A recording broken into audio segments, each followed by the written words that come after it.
What's up guys? So for today's video, we're gonna go over 5 training mistakes I made when I first started bodybuilding, particularly in my first show. I must start this off by saying, this is me 7 years into lifting. If you avoid some of the mistakes I made and you focus on bodybuilding purposes right away, with good genetics, you can get these type of results in 3 to 4 years. At this point, I was not yet a trainer and I was just an athletic gym bro with good newbie gains. By the end of this video, you're gonna have a good idea of some mistakes to avoid.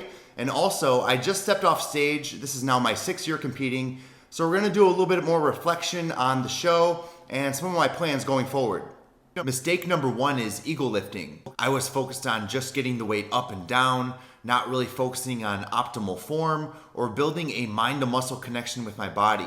One of the most important parts of building muscle is focusing on some of the details of each of the lifts. You know, making each rep and each set a little bit harder by slowing some of the movements down, getting full range of motion. At that time, I was on a calorie restriction that I wasn't quite used to. And when I was at the gym, my headspace just wasn't quite there. I wasn't focused all the time during my lifts. And for that reason alone, my form and my performance in the gym suffered. Mistake number 2 is too much HIIT cardio. In bodybuilding, you want things as predictable as possible, especially if you have a certain goal where you want to get to a certain endpoint at a certain time.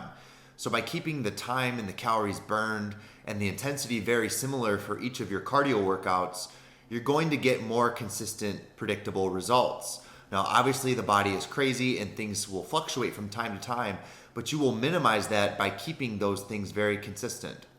Not only that, but keeping your heart rate at a moderate pace as opposed to super high and super low, you will more likely hold on to muscle mass because everything is very predictable and your body isn't going through too much stress with something that is not intended to build muscle. With all that being said, there's nothing wrong with HIIT cardio and there's also many health benefits. So if you're an athlete or someone looking to live a healthy lifestyle and that's your favorite form of cardio, by all means, I encourage you to do so because the best cardio regimen is one that you can stick to and adhere to long term. This highlights just one of the many examples of the differences between living a healthy, active lifestyle and being a bodybuilder. Mistake number 3 is way too many repetitions per set for hypertrophy. In general, it's recommended you do 8 to 15 repetitions per set, typically 12 to 15 reps. I had a great experience with the coach I had at that time, but we did way more volume than that per set. For example, on my leg days, I started off with leg extensions and leg presses with 3 to 5 sets of 50 reps. But if your performance is suffering for the rest of the workout because the volume was so high in the beginning of the workout, then that's gonna be a big detriment to the quality of your workouts. Once again, I want to emphasize that my experience was very positive overall, and that coach that I had at the time encouraged me to continue. Mistake number 4 is going with way too light of weight just because you're losing weight and cutting for an extended period of time. It's normal to lose a little bit of strength when you're cutting, but if you're lowering the weight of each of your movements 30 to 50% of what you were doing when you were feeling normal in the beginning of your cut, that's a big mistake. So whether it's because of a calorie restriction or your repetitions are just too high for each set, that's a huge issue. And if you do that for an extended period of time, you're most likely going to lose some muscle mass.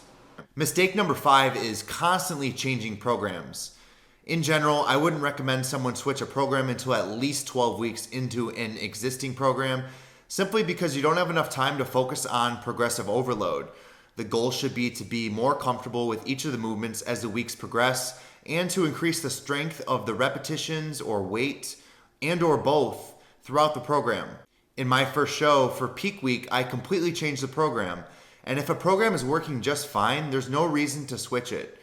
That's one of the things in bodybuilding is if it ain't broke, you don't fix it. If things are working, you continue to focus on what's working. Anyone who tells you that you need to switch up your workouts every single week doesn't really understand progressive overload. I just competed a couple weeks ago and I just got my stage shots back.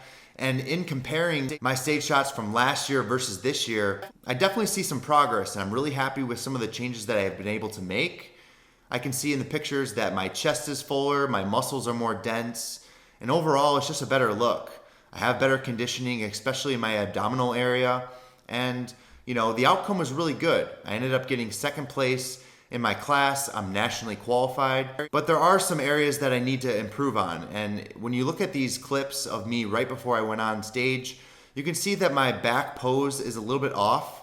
You can see my right lat looks a little bit bundled. We're not quite flaring them out as well as my left side. So I definitely have a lot to work on as well to bring back a better package, but I definitely know I can do it. And I'm getting a lot of questions asking when I'm going to compete next. And I don't know exactly when I'm going to compete next because there's a lot of things that have been shifting in my life. My national qualification doesn't expire for a full calendar year. I'm going to continue building for the off season, and we're going to cross that bridge soon. In the meantime, I'm going to go ahead and focus on more content for you guys, more knowledgeable stuff.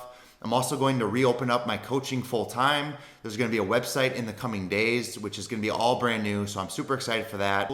So a lot to look forward to, guys. But you guys know that the content will continue, and I'm going to go ahead and spread more wealth of information. So if you guys enjoyed this video, please like, comment, and subscribe. In the next video, we're going to go over 5 dieting mistakes I made in my first bodybuilding show. This is a subjective number, but many highly qualified individuals in the fitness space would also agree that your diet is 80 to 90% of your physical results, and your training is 10 to 20%. So you don't want to miss that video. Make sure to subscribe. I'll see you guys in the next video. Until next time, peace!